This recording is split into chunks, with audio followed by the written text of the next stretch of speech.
Okay, so we're going to finish up our chapter 12 by talking about animals. First, we have our helminths.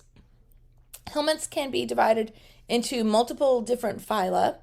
Two we're going to talk about are platyhelminthes, which are flatworms. These are animals that are actually flat. They don't have any sort of coelom inside of their body. And nematodes or roundworms, which have a more round shape. Flatworms may lack a digestive system altogether, so they can get into the animal, grow in the intestines, and they're just constantly cycling through the nutrients going through your intestinal tract without having to digest food on its own. Trematodes have this fluke shape. They have a more flat leaf-shaped body. And then cestodes are known as tapeworms.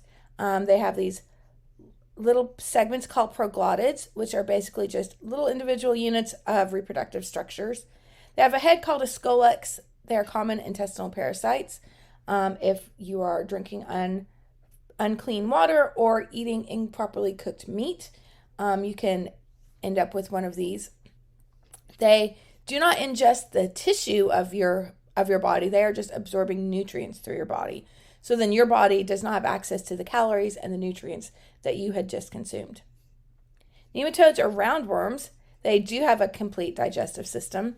This includes ascaris and pinworms or Enterobius vermicularis that can both infect the digestive tract of human beings. All of these, we should be able to look at tapeworms, ascaris, Enterobius, and I think also a fluke in our last week of lab. So here's a question. Why are drugs for parasitic helminths often toxic to the host? Let's talk about arthropods. So vectors are arthropods that are able to carry microorganisms.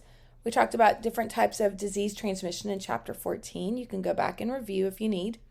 An arthropod is going to be an invertebrate animal that has segmented bodies. So here you can see it has head, all these different, or in a tick, it's got two segments.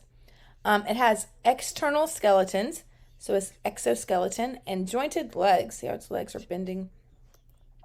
It includes mosquitoes and ticks, both of which here are feeding on a human host.